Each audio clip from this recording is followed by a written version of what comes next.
Welcome to everyone.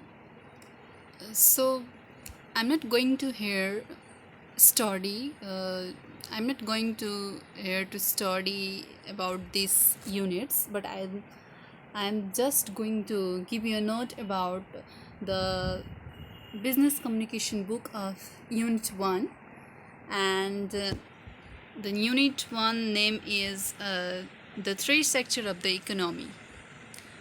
First, the economic infrastructure, vocabulary. In vocabulary, there is question: identify the most prominent feature in this photograph, which illustrates various important elements of the infrastructure of a modern industrialized country. The photo clearly shows a large factory, the Unilever factory in Warrington, England. In the center, with the move factories, industrial units or warehouses in the top right hand corner, the large factory seems to include some office buildings. Also visible are agricultural land. In the background, the land in the foreground doesn't appear to be cultivated. A river, a railway, and several roads and housing, perhaps with a school in the center of the housing estate top left. Coming to the 1B reading part, questions start as: in this extract from David Lloyd's novel Nice Work, Robin Penrose, a university English lecturer, is accompanying Vic Wilcox and the managing director of a manufacturing company on a business trip to Germany. She looks out of the aeroplane window and begins to think about the essentially English act of making a cup of tea. What is the key point that this extract is making about economics? The answer will be like: the text suggests that the most people take for granted the amazing complexity of the economic infrastructure. Vocabulary notes: you probably have to be British to understand pebble dash semis. A semi is a semi detached house, almost a symbol of suburban class life. Pebble dash means that the bricks are covered with a lots of small stones stuck in a thin layer of cement. It should be pointed out to German speakers that a warehouse in English is not the same as a warehouse department store in German, and to French speakers that inhabitant in the English equivalent of habiter and not the negative in habite. A possible additional exercise related to the text would be to describe other processes along the lines of Lord's description of all the activities that precedes boiling water in a kettle. For example, what has been done that enables you to pick up and use a pencil or brush your teeth or look in a mirror and so on. Now, coming to the 1C part, comprehension part, we generally describe the economy as consisting of three sectors: primary sector, which consists of agriculture and the extraction of raw materials from the earth. So the secondary sector, which consists of the manufacturing industry in which raw materials are turned into finished products, although of course many of the people working for manufacturing companies do not actually make anything but provide a service: administration, law, finance, marketing, selling, computing, personnel, and so on. Third one is tertiary sector, the commercial services that helps industry produce and distribute goods to the final consumers, as well as activities such as education, healthcare, leisure, tourism, and so on is called as a tertiary sector. Now, question number first. In the lines 4 to 7, Robin says example of all three. What are they? Uh, so they are primary sector, uh, that is tiny fields. In secondary sector, factories, and in tertiary sector, railways, motorways, shops, offices, and schools. Now in question number 2, the long sentence in line 11 to 28 lists a large number of operations belonging to the different sector of the economy. Classify the 18 activities from the uh, passage according to which the sector belong to. So there are the sector which are written below, and we have to identify which products belong to which sector. So in primary sector include digging iron ore and mining coal. Secondary sector consists of assembling, building, cutting metal, smelting iron, laying cables, mining metals, pressing metal, welding metal. Tertiary sector include advertising products, calculating prices, distributing added value, marketing products, transportation, maintenance, packaging products, and pumping oil. Now it is not given. Some of these answers are open to discuss on. For example, if maintenance involves cleaning offices, floors, this is a tertiary services.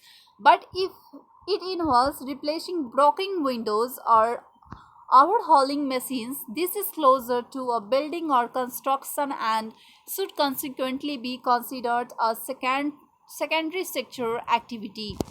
Similarly, designing product packaging is a tertiary sector services, but the physical activity of packaging products can be considered as a part of the production process, which is of course uh, part of the secondary sector. If pumping oil is understood as extracting oil by pumping water into boreholes, this is a primary sector activity. But if it is understood as pumping oil or to from a refinery, it is a tertiary sector transport activity. Question number third. Can you think of three important activities to add to each list? Not necessarily in relation to the kettle.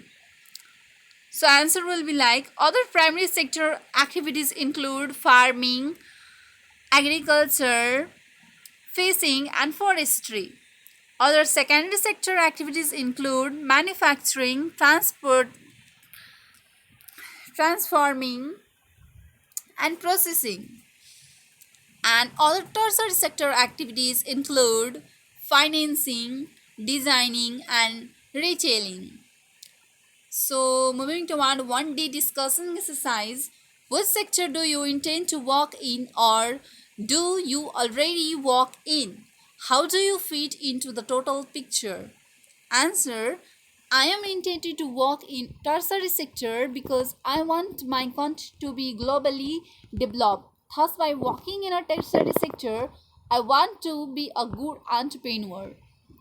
Now, the second question is as how many people in the tertiary sector have you already spoken to today? Traveling to college or work, shopping, eating, and so on.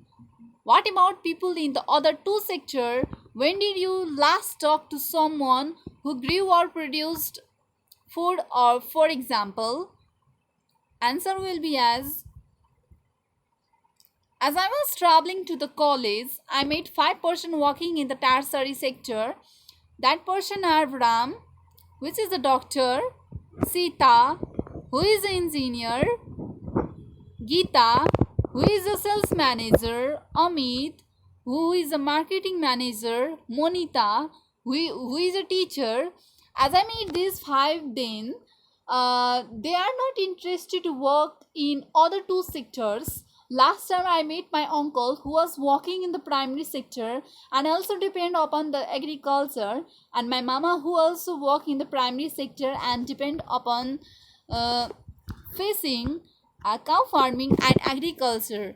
Both my uncle and mama work in agriculture sector, thus they both grew food in which they sell 30 and 35 quintal in each in the market in the form of rice and wheat both. Moving to other two, exercise manufacturing and services. The question is as, is manufacturing industry important? Is it decline in the advanced countries inevitable? Will services adequately replace it? Two opinions about this follow. The answer will be as, yes, manufacturing industry is very important for our nation because it would help in the modernizing agriculture by manufacturing tractors, tools and machines used in cultivation.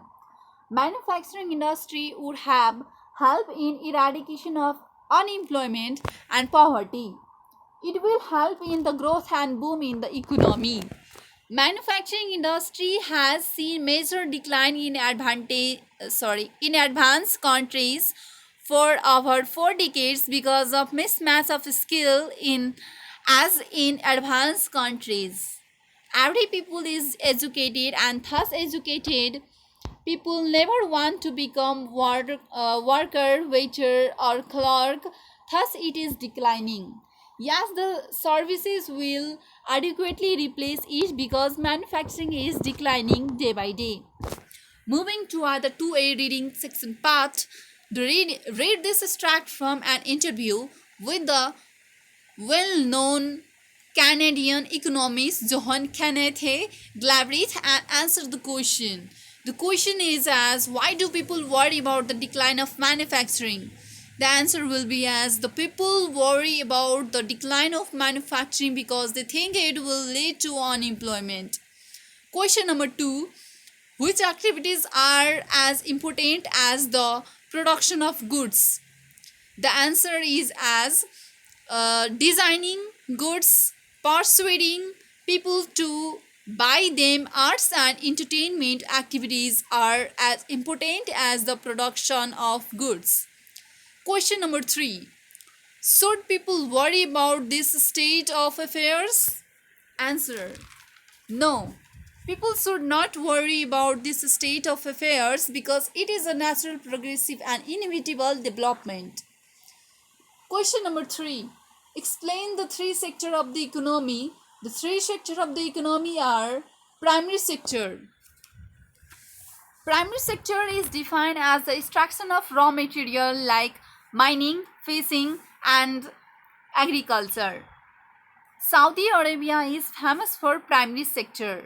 Primary sector is sometimes referred to as the extraction sector because raw materials are taken. These resources can be renewable such as fish, chicken, wool, wind power, etc. Where it is also may be on non-renewable resources such as oil, coal mining, etc.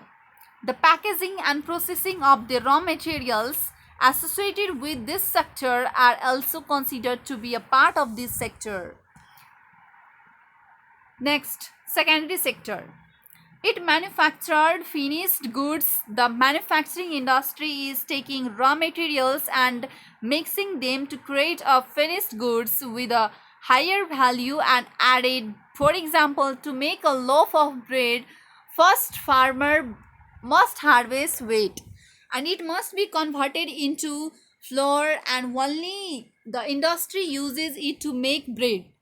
Thus, the activities associated with the secondary sector include the production of the final goods, chemical and engineering industry, construction and building, etc. Third one is tertiary sector.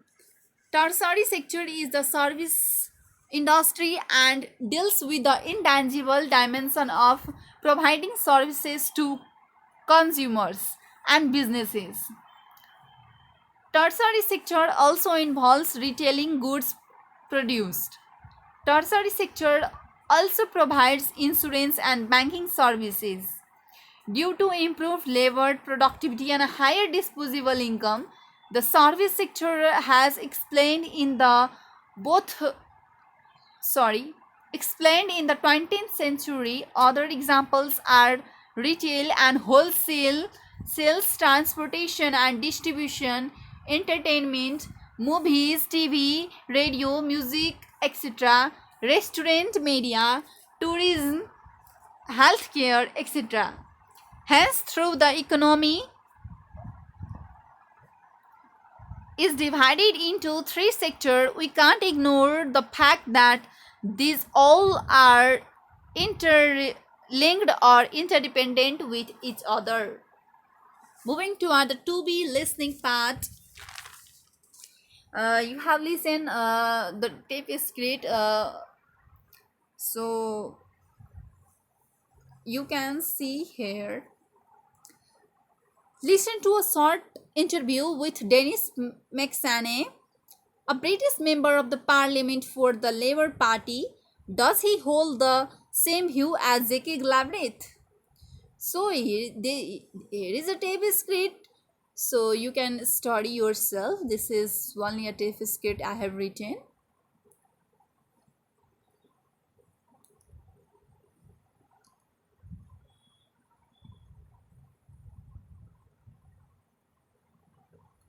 So this tape script in here. So in to be listening part, the question asks, does he hold the same view as Jackie Galbraith? The answer will be as no. He doesn't hold the same view as Jackie Galbraith. Dennis McSaney quite clearly disagreed with Galbraith. Now again listen and answer the following question. Why does the Maxen think that manufacturing has a future? Answer. Maxen think that manufacturing has a future because there are many new products that have to be invented to serve new needs. Why does the Maxen think that manufacturing has a future in the advanced country? Maxen think that manufacturing has a future in the advanced countries because these countries have production technology that requires very little labor input. Third, question number 3. Why, however, is this manufacturing unlikely to solve the problem of unemployment? Answer. This manufacturing is unlikely to solve the problem of unemployment precisely because it requires very little labor input. Question number 4. What does Maxen mean by, in theory, there should be no more manufacturing in Switzerland? It is this theory that makes many people argue that manufacturing must more to less developed countries. Answer. The conventional theory is that the most important cost in manufacturing is labor, and wages and salaries in Switzerland are the highest in the world, as is the cost of living. Why do as question number 5, why does he say it is surprising for British company to be buying Swiss goods? Answer. He say it is surprising for a British company to be buying Swiss goods because the pound sterling has over the years lost a great deal of value against foreign currencies, especially the Swiss francs. Question number 6. What is the reason he gives for the US still being the richest nation in the world? He gives for the US still being the richest nation in the world because it has successful manufacturing economy, including its computer and car, automobiles industries. Question number 7. Match up the following expressions and definition. To convert itself, to change from one thing to another. B. To serve needs, to satisfy people's desires or requirements. C. Labor input, manual work. D. To be dubious, to be uncertain, disbelieving. E. To stumble on, to discover something by accident. 2C. Moving toward the 2C writing part, summarize both Glambrigh's and Maxen's argument in a short paragraph of fewer than 50 words. Uh, Glambrigh said that manufacturing industry will be inevitably decline in the advanced industrial countries and be replaced by design, advertising, entertainment, and so on. Maxen says that manufacturing will change and make new products with new technology. Now this chapter ends here.